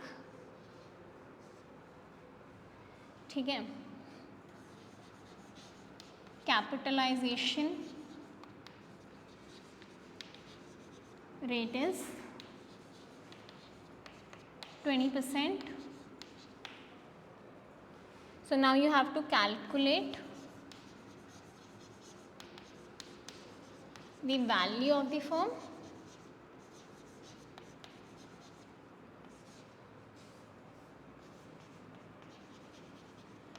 and equity capitalization rate. Capitalization rate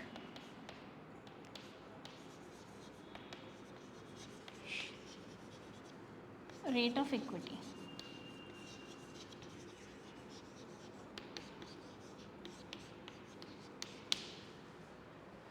चलो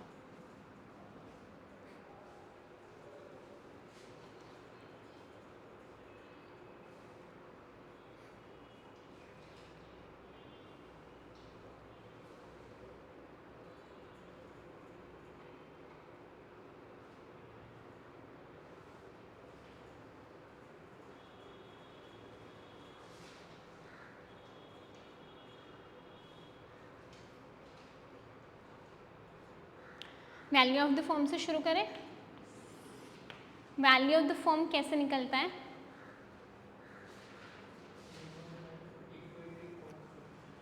दो फॉर्मूला होता है. एक तो वैल्यू ऑफ द फर्म या तो ये हो सकता है और ये हो सकता है, राइट. अब इसके लिए हमें ये तो गिवन है पर हमें ये नहीं पता. ठीक है. इसके लिए हमें cost of equity and cost of debt पता होना चाहिए, वेटेज पता होना चाहिए उनका. लेकिन हमें कॉस्ट ऑफ इक्विटी नहीं पता है, सिर्फ डेट पता है. तो ये वाला फॉर्मूला हम यूज़ नहीं कर सकते. इसके लिए हमें क्या चाहिए? वैल्यू ऑफ इक्विटी, जितना वैल्यू ऑफ इक्विटी है, and value of the debt. ठीक है. वैल्यू ऑफ द डेट हमें पता है 6 लाख रुपए. अब हमें क्या निकालना पड़ेगा? Value of equity. ठीक है. तो वैल्यू ऑफ इक्विटी कैसे निकालते हैं?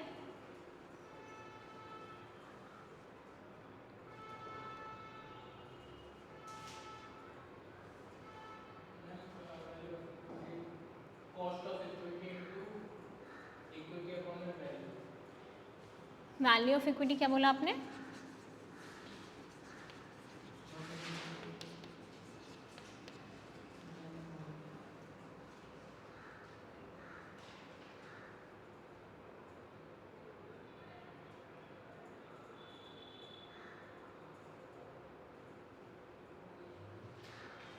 वैल्यू ऑफ इक्विटी अब ये है.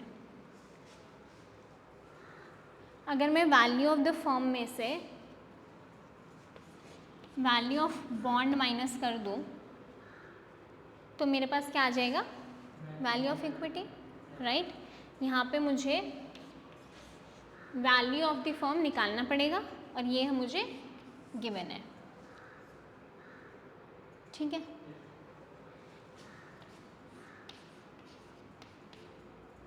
अब ये रेट कौन सा होता है? कैपिटलाइजेशन रेट क्या होता है?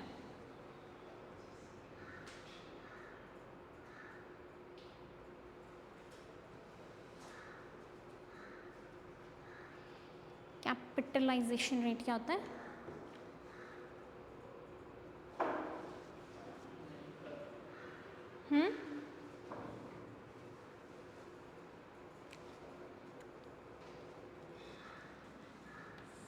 ये जो है ना,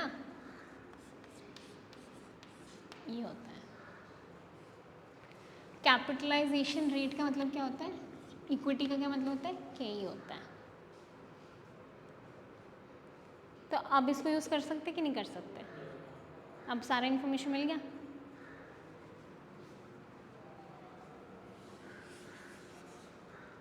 अगर नहीं पता होता कुछ किस टर्म का क्या मतलब होता है तो यू कैन आस्क, ठीक है। आपको क्या लग रहा था ये कौन सा रेट है?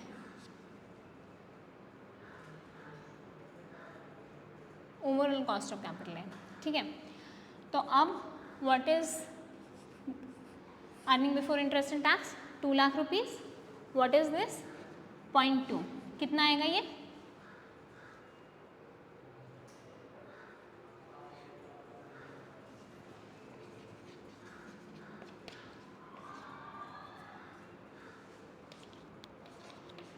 दस लाख,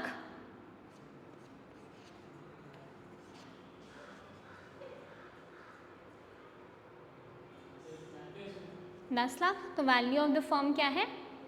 10 लाख। तो हमारा एक कैलकुलेशन तो हो गया, एक पार्ट तो हमारा निकल गया। What is the value of the firm? Value of the firm is ₹10 lakh, ठीक है। अब हमें दूसरा क्या निकालना है? कैपिटलाइजेशन रेट ऑफ इक्विटी, जो कि क्या होता है? KE, ठीक है। अब KE कैसे निकालते हैं?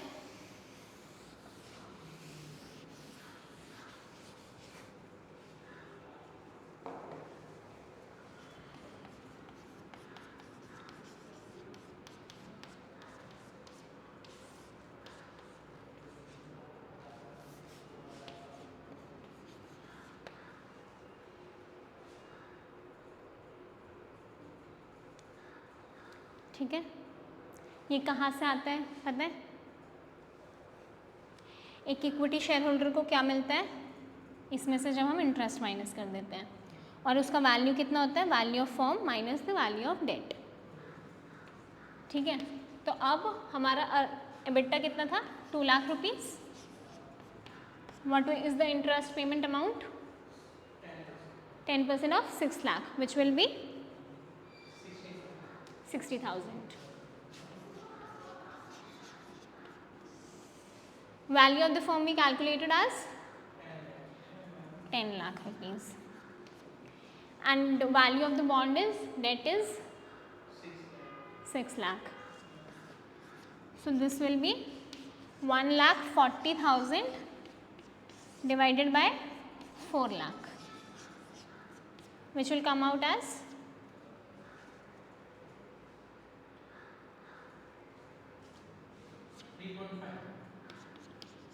3.5 इंटू में परसेंटेज में कन्वर्ट करने के लिए multiplied by 100, so it will be 35%। 35% क्या है? Capitalisation rate of equity, right. अब याद रखना कैपिटलाइजेशन रेट ऑफ इक्विटी इस केस में क्या था? फर्स्ट वाले में when the debt was 6 lakh rupees it was 35%। अब अगर हम डेट को इंक्रीज कर दें 7,50,000,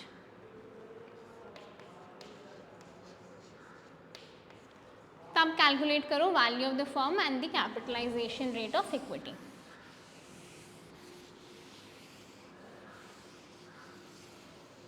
सिर्फ और सिर्फ ये चेंज हुआ है डेट। अब हमने 7,50,000 रेज किया as a debt. Now calculate the value of the firm and the capitalisation rate of equity KE।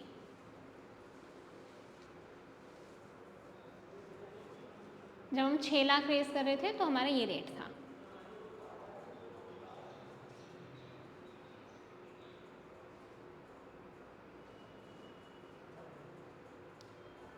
सबसे पहले value of the firm calculate करेंगे। क्या फॉर्मूला होता है?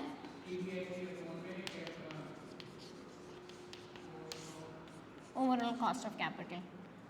क्या है earning before interest and tax? 2 lakh rupees. Overall cost of capital क्या है? 0.2। सो ये क्या आ जाएगा?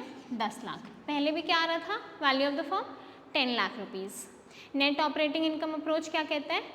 यहाँ पे हमने डेट चेंज कर दिया, चाहे डेट इक्विटी आप कितना ही ले लो, it doesn't matter, the value of the firm will remain same. दोनों केसेस में value of the firm is same, right. जब 7.5 है तब भी, एंड जब 6 लाख था तब भी, ठीक है। अब कैपिटलाइजेशन, दूसरा नेट ऑपरेटिंग इनकम अप्रोच क्या बोलता है कि जितना हम डेट इंक्रीज करते जाते हैं तो हमारा KE बढ़ता जाता है। तो अब now what we have to check कि के ई बढ़ेगा क्या. हमने एक चीज़ तो प्रूव कर दी that the value of the firm is same. पहले भी सेम था, अब भी सेम है. अगर ये एज अ लॉन्ग क्वेश्चन आता है तो आप लोगों को न्यूमेरिकल दे के भी यू हैव टू शो कि ऐसा सच में हो रहा है कि value of the firm is same and then K is increasing as we have increase the debt amount. तो के ई कैसे निकालते हैं?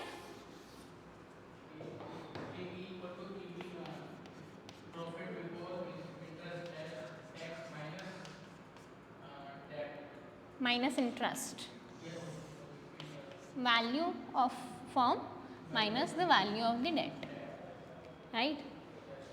This is 2 lakh. Now the interest amount will be 75,000. Value of the firm is same, 10 lakh rupees, and the value of the debt now is 7,50,000. So this will be 1,25,000 divided by 2,50,000, which will be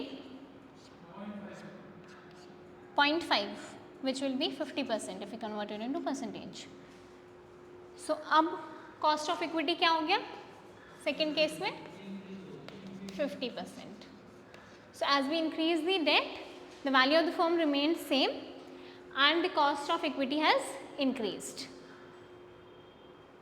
right? तो हमारा theorem prove हो गया. We have proved this approach.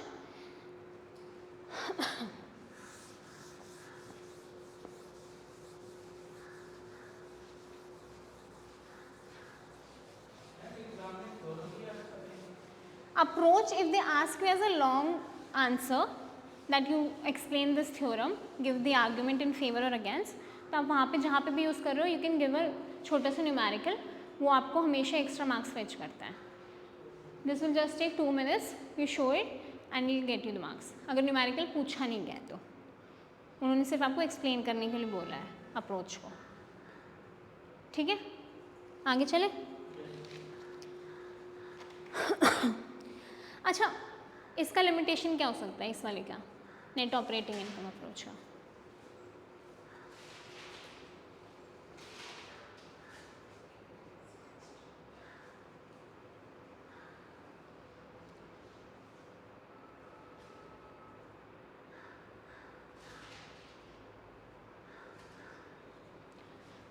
एक limitation तो ये है कि कितना ही डिग्री ऑफ लेवरेज इंक्रीज होता जाए ये एज्यूम करता है कि overall cost of capital remains the same, which is not true, right? जब आपका लेवरेज बढ़ता जाता है तो इक्विटी शेयर होल्डर्स वो ज़्यादा मांगते हैं. ठीक है, वो तो ये प्रूफ करता है, ये तो वो मानता है, बट क्या ये मानता है कि दोनों एकदम ऑफसेट कर देते हैं. जितना फ़ायदा आपको डेट से हुआ उतना ही आपको नुकसान हो जाता है इक्विटी से, और ये एकदम सेम रहता है. अब इससे क्या होता है कि इससे क्या इम्प्लाई होता है कि देर ऑप्टिमल कैपिटल स्ट्रक्चर जैसा तो कुछ एग्जिस्ट ही नहीं करता, राइट? क्योंकि आप कितना ही डेट लो, कितना ही इक्विटी लो, वैल्यू ऑफ द फर्म पे तो इफेक्ट ही नहीं आएगा. तो according to this approach there is no optimal capital structure. ठीक है, it doesn't matter how much debt और इक्विटी यू आर यूजिंग. ठीक है, तो ये कोई कुछ भी आपको बताए कैपिटल स्ट्रक्चर डिसीजन में हेल्प ही नहीं कर पाएगा, बिकॉज ये this says that it doesn't matter. And ये बहुत ज़्यादा कोई रीजनेबल लॉजिकल आर्गूमेंट्स भी नहीं देता है. इट्स जस्ट सिंपली सेज कि जितना उधर फ़ायदा हुआ एग्जैक्ट उतना ही उधर से ऑफसेट हो गया. ठीक है, अब इन दोनों के ये दोनों एक्सट्रीम है. नेट इनकम अप्रोच बोलता है कि you should use as much debt as possible. Net operating income approach बोलता है कि कोई फ़र्क ही नहीं पड़ता whether you use debt you doesn't use debt. तो इनके बीच का एक मिडिल पाथ आता है विच इज़ ट्रेडिशनल अप्रोच. ये किसी चीज़ को कांस्टेंट नहीं मानता, ये एक मिड वे है दोनों के बीच का.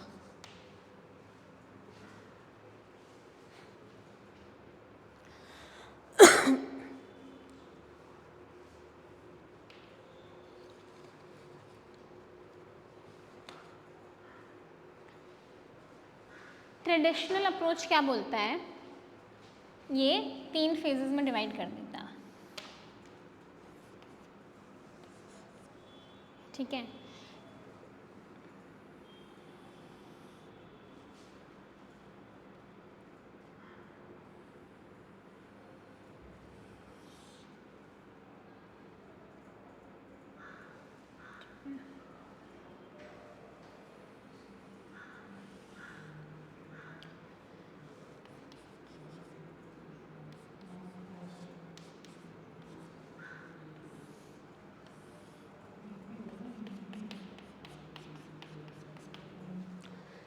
ये क्या बोलता है, ये कहता है कि कॉस्ट ऑफ डेट आपका कम होता जाता है, ठीक है।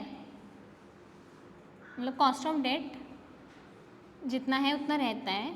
जैसे मैं डेट होल्डर हूँ, अब 2 लोग हैं, एक एक्स है एक वाई है, ठीक है। एक्स ने डेट दिया एक कंपनी को और इसने एज एन इक्विटी दिया है, कैपिटल डाला है, इक्विटी कैपिटल।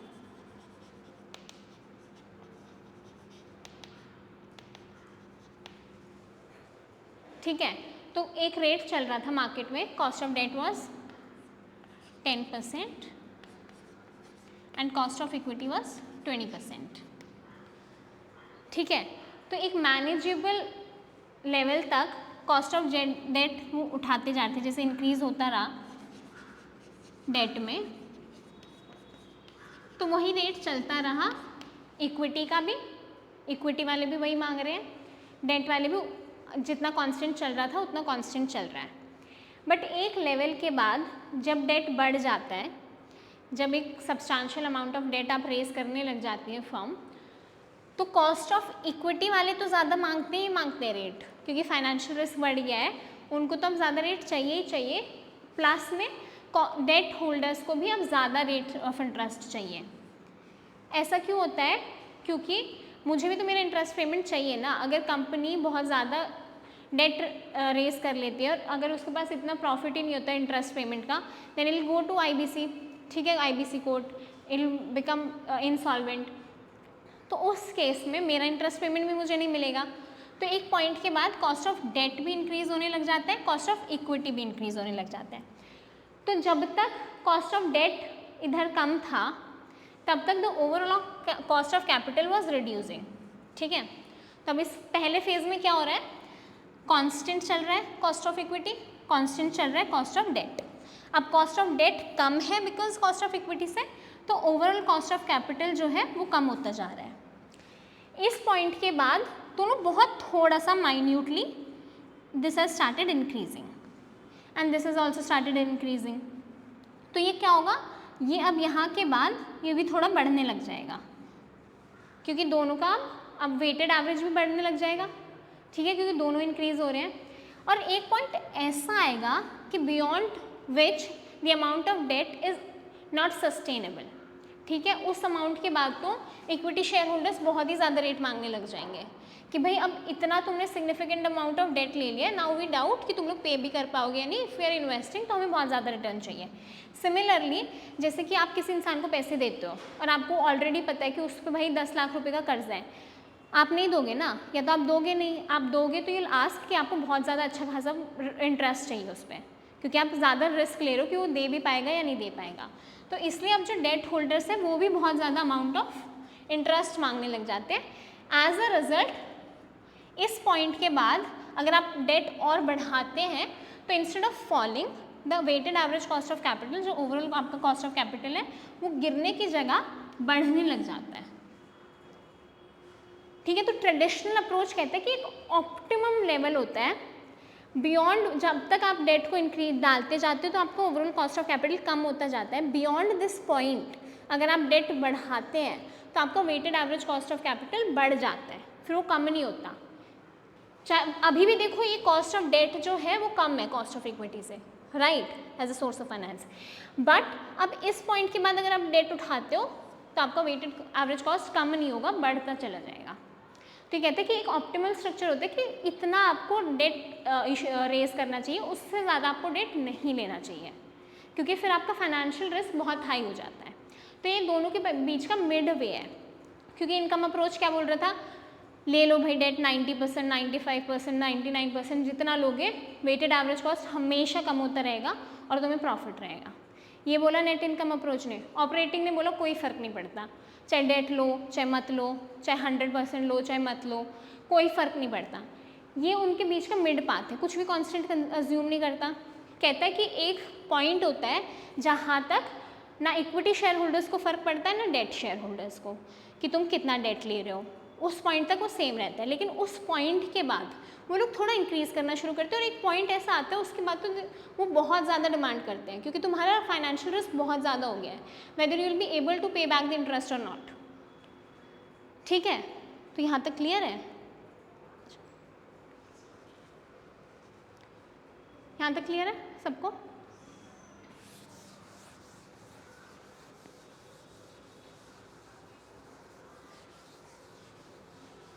अब इसका एक क्वेश्चन करते हैं जिसमें ये दिखाएगा कि एक लेवल और डेट तक तो हमारा कॉस्ट ऑफ कैपिटल कम हो रहा था, उस लेवल के बाद हमारा कॉस्ट ऑफ कैपिटल बढ़ने लग गया।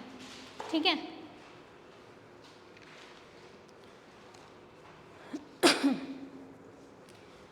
तो आपका earning before interest and tax है 2 lakh rupees.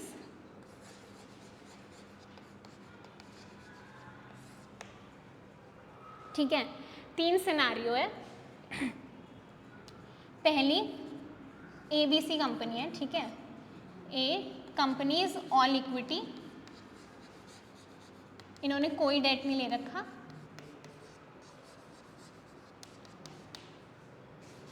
Company B has taken 6 lakh rupees debt at an interest rate of 10%, and company C will raise 8 lakh rupees. If they want to raise 8 lakh rupees तो उनको market में date rate देना पड़ेगा 11%। ठीक है, इस वाली फॉर्म के लिए कॉस्ट ऑफ इक्विटी है 13%, इस वाले के लिए cost of equity since they are raising more debt तो इनके लिए कॉस्ट ऑफ इक्विटी बढ़ जाता है और इनका है 14.5%। इनके लिए ये कोई डेट नहीं रेज कर रहे, इनका कॉस्ट ऑफ इक्विटी है 12.5%, क्योंकि यहाँ पे कोई फाइनेंशियल रिस्क नहीं है, यहाँ पे थोड़ा फाइनेंशियल रिस्क है, यहाँ पे काफ़ी फाइनेंशियल रिस्क है, तो कॉस्ट ऑफ इक्विटी आपका चेंज होता जा रहा है। ठीक है, depending on the amount of debt that you are raising. अब आपको क्या कैलकुलेट करना है? ओवरऑल कॉस्ट ऑफ कैपिटल इन तीनों फर्म्स का।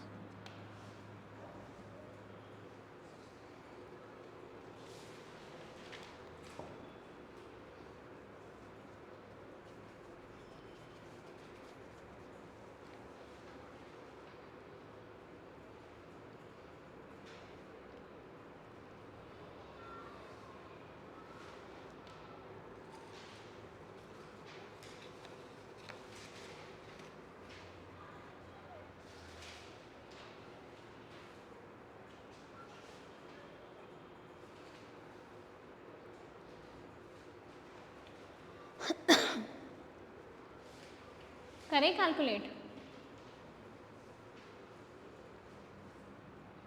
इसे रब कर दूं?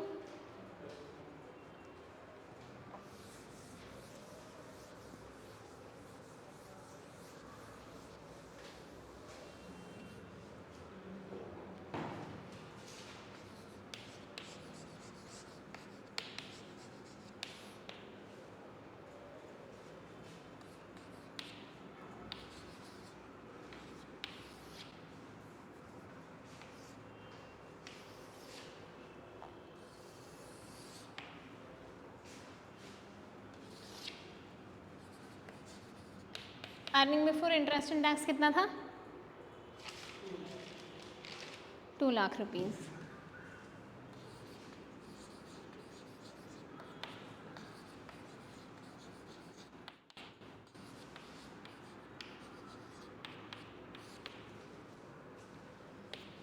इंटरेस्ट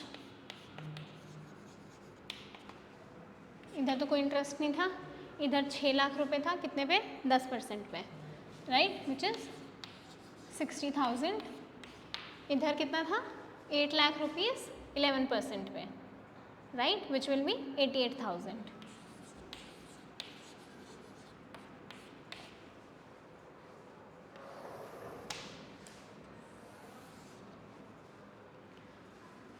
तो प्रॉफिट बिफोर टैक्स कितना हो गया?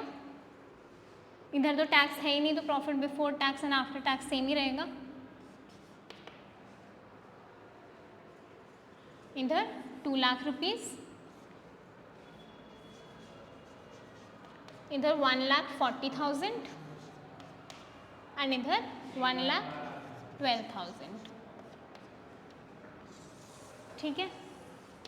कॉस्ट ऑफ इक्विटी हमें कितना दिया हुआ था? 12.5%. इधर कितना था? 13% एंड इधर 14.5 था.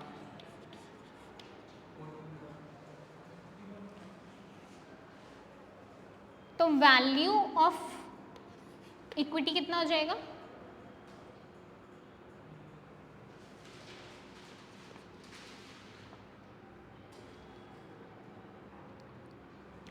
Value of equity will be profit after tax divided by the capitalisation rate. पिछली बार हमने क्या किया था, याद है? जब ये निकाला था तो we did profit after tax ही था वो जी, इसमें से आप ये कर दिया था आफ्टर टैक्स. ठीक है.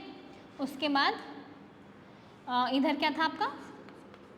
ये, राइट. अब हम क्या कह रहे हैं, इसको नीचे ले गए और ये हमारा प्रॉफिट आफ्टर टैक्स हमें दिया हुआ है. ठीक है. कितना है हमारा प्रॉफिट आफ्टर टैक्स इस केस में?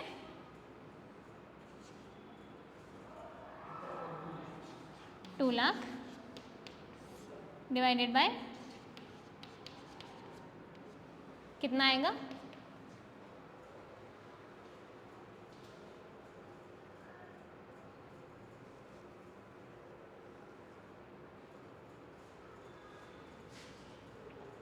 This will be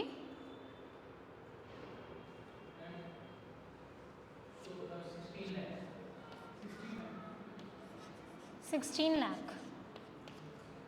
Here we'll divide 1,40,000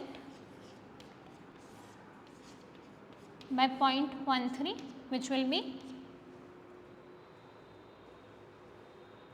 1,76,923.07. This will 1,12,000 divided by 0.145, which will be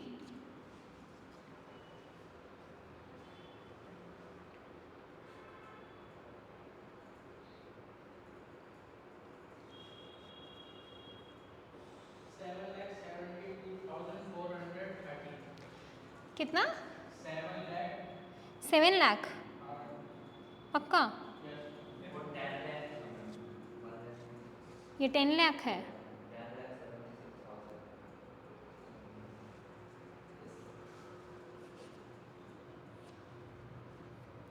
This will be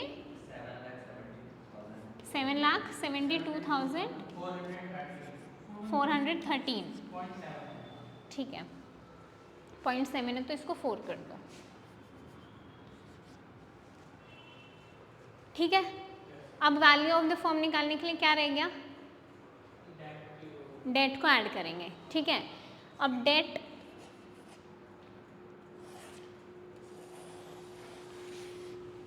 इस केस में तो कोई डेट है ही नहीं. इस वाले में कितना था? 6 लाख रुपीज़. इस वाले में 8 लाख रुपीज़. ऊपर से कर दूँ इरेज ये portion.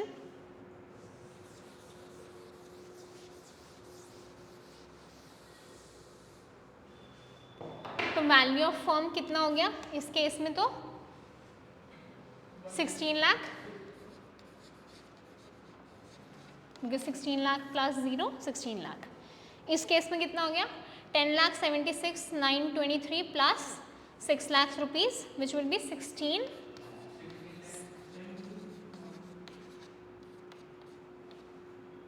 Right. Here 7,72,430 414 plus 8 which will be 15.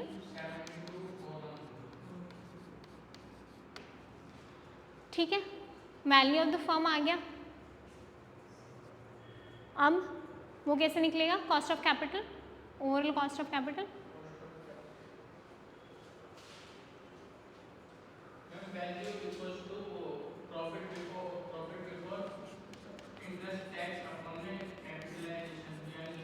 तो इन दोनों को इंटरचेंज कर देंगे, विच will be earning before interest tax divided by the value of the firm. ठीक है,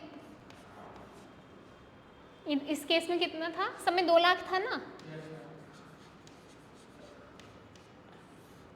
divided by 16 lakh into 100 for percentage, here 2 lakhs divided by 16, 760, 923, 16 lakhs, here 2 lakh will be divided by 15,72,414। क्या क्या rate आ रहे हैं, 12.5%। इसका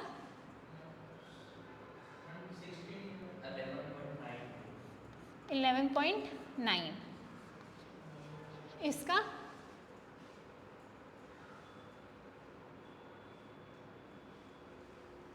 12.7। अब आपने कुछ ऑब्जर्व किया, जब हमने 6 लाख रुपए डेट रेज किया तब तो हमारा ओवरऑल कॉस्ट ऑफ कैपिटल कम हो गया, लेकिन जब हमने 8 लाख रुपीज़ रेज किया तो हमारा कम होने की जगह ओवरऑल कॉस्ट ऑफ कैपिटल और भी ज़्यादा बढ़ गया, इधर से भी देखो ज़्यादा है। तो ट्रेडिशनल अप्रोच यही कहता था ना कि एक सर्टेन पॉइंट ऑफ टाइम तक जब आप डेट रेज करते हो तो आपका ओवरऑल कॉस्ट ऑफ कैपिटल कम हो जाता है, बट बियॉन्ड अ पॉइंट वो इंक्रीज होने लग जाता है। तो इनके लिए ऑप्टिमल कैपिटल स्ट्रक्चर क्या होगा कि ये 6 लाख रुपए 10 लाख में से 6 लाख रुपए डेट उठाएं 10% पे, हाँ उसके बाद विल बी एक्सपेंसिव। तो बेस्ट ऑप्शन क्या है, ऑप्शन नंबर बी। ठीक है,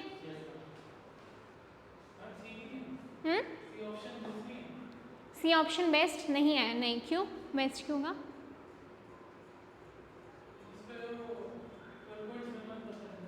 12.71% कॉस्ट ऑफ कैपिटल है कि मतलब मुझे इतना कॉस्ट पड़ता है, इतना देना पड़ता है, ये तो कॉस्ट है ना, कॉस्ट तो जितना कम हो उतना अच्छा है। सबसे कम किसका है, इसका, इसलिए ये बेस्ट है जब हम 6 लाख रुपए डेट उठाते हैं तो। ठीक है, क्लियर है सबको, टाइम बचा है, ठीक है टाइम हो गया है। सो नेक्स्ट क्लास में हम लेवरेज पढ़ेंगे, ठीक है, एंड इसके कुछ क्वेश्चंस करेंगे न्यूमेरिकल्स। ठीक है, ओके।